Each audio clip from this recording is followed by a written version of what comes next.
Fanny, por favor, de la escuela. Tómate para que te des la escuela.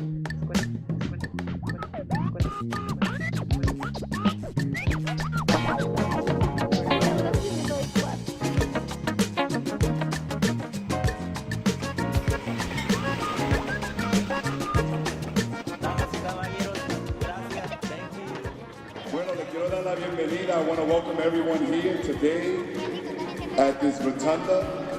A Charito se le tiene que dar un fuerte aplauso por todo el labor que ha hecho, ¿no? No solamente para la comunidad ecuatoriana, sino para todos nosotros aquí en el condado que yo llamo el condado de Papa Dios, el condado de la salsa, el condado del Bronx. Gracias, Charito, por todo lo que ha hecho. Un fuerte aplauso para ella.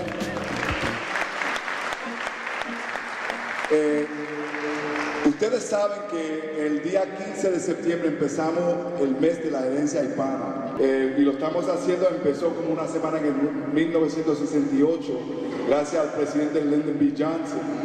Si no lo saben, en el condado del Bronx hay 1.4 millones de residentes. 1.4. Más de mitad somos latinos. Yo nací, me eduqué y me crié aquí en el condado del Bronx. Papi y mami son de Puerto Rico. Pero nosotros como latinos debemos de sentirnos orgullosos de todo lo que hemos hecho en este condado y en la ciudad de Nueva York, en el estado de Nueva York y también a nivel de los Estados Unidos, ¿verdad que sí? Y por eso que todos somos hoy ecuatorianos celebrando.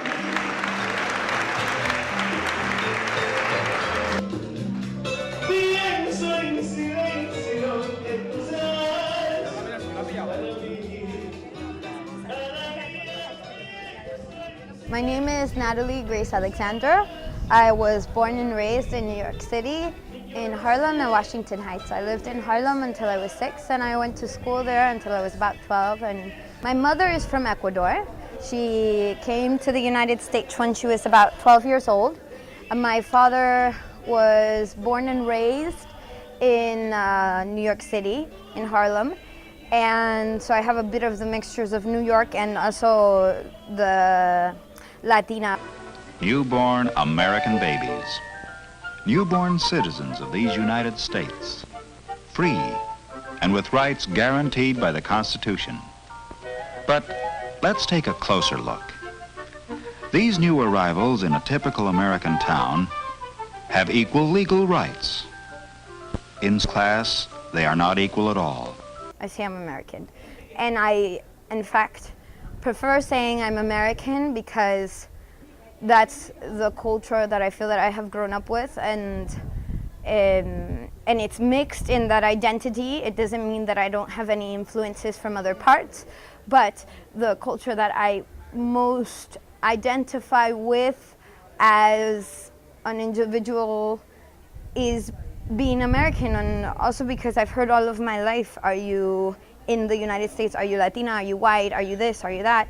And I'm a bit tired of hearing if I'm Latina and white, because it's not about my color, it's about my culture. In September 1620, 102 passengers set sail from Plymouth, England, on a ship called the Mayflower. The journey took 65 days and was filled with much difficulty. Bad storms weakened the ship and caused many leaks.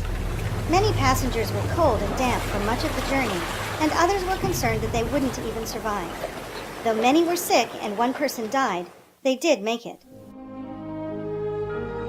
On December 11, 1620, the Pilgrims landed at Plymouth Rock and began to explore the surrounding area for a suitable place to build their colony. They chose Plymouth because it had an excellent harbor and a large brook in which to catch fish to eat. While living on the Mayflower and ferrying back and forth to land, the Pilgrims built their houses and barns. Construction was hindered by exceptionally heavy snow and intense cold, but the settlement was completed in late March 1621. Their success was dampened by great sorrow. Nearly half of their original group died that first winter.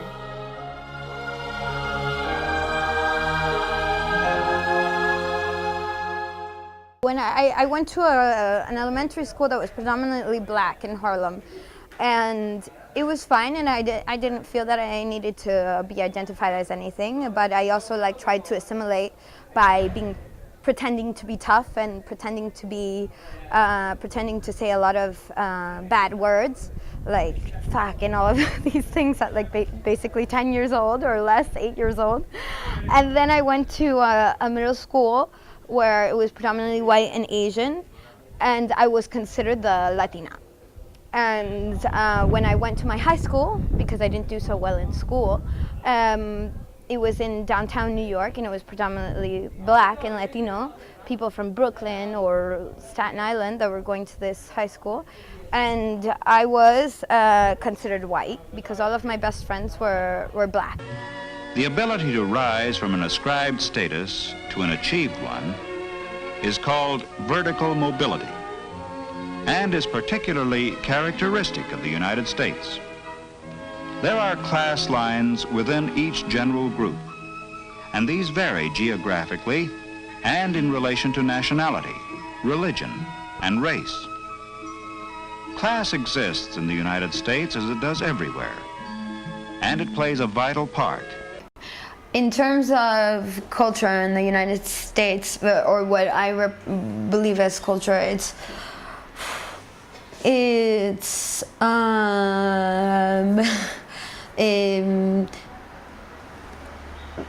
negative parts mixed with the mixed parts. So consumerism, yes, I do see it as a very American thing, especially coming out of the United States and looking at it from a different perspective. The mix of culture in the United States really is, for me, very representative of what it is, that nation, that country, but also I grew up in New York City, so it's almost like a completely distinct part from other parts of the United States. But I guess that's part of what represents home. A lot of the black culture, which is completely different from black culture in other areas. Con una población de 3.500 habitantes y actualmente el único palenque oficial de América Latina.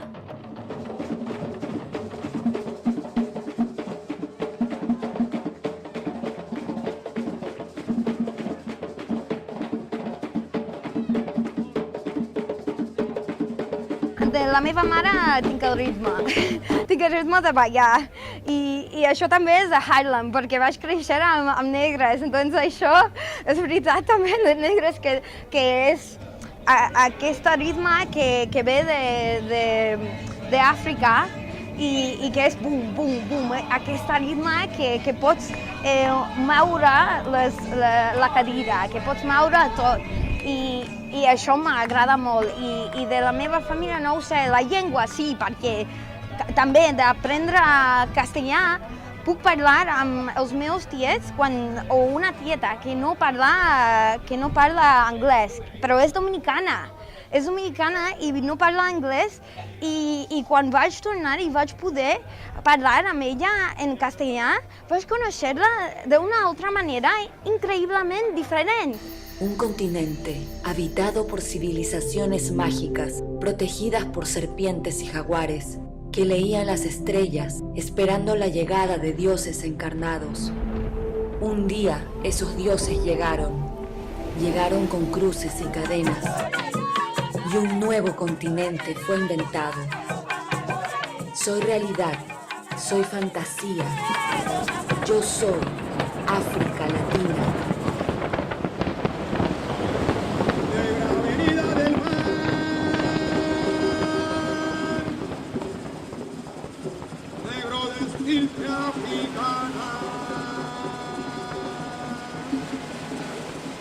Para mí sería el 4 de julio, porque no es que siento, ¡guau, qué guay, que soy americana! Simplemente es un festivo que yo he disfrutado por mucho de mi vida y que disfruto. Y también tengo que decir el 4 de julio y Thanksgiving Day.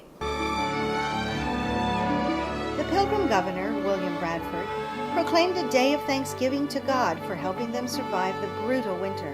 They invited Squanto and the other Indians to join them in their celebration. Their chief, Massasoit, and 90 braves came to the celebration, which lasted for 3 days.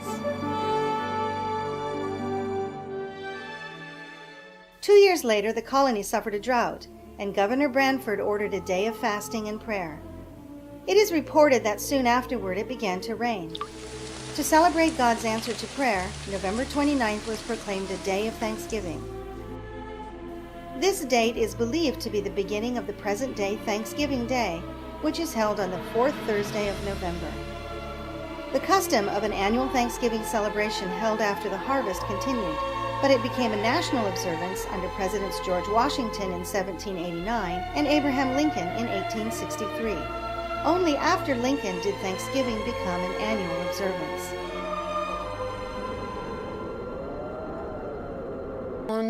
No identifico como americana, a lo mejor un poco con Thanksgiving, porque no existe en otros lugares. Bueno, hay muchas cosas de la cultura en que no identifico, hay mucho racismo, hay mucho sexismo en Ecuador, por eso nunca viviría en Ecuador, aunque soy media ecuatoriana y no juzgo a los demás. Pero esto es lo que no me gusta, que es parte de la cultura. No. ¿Qué color conozcas de Ecuador?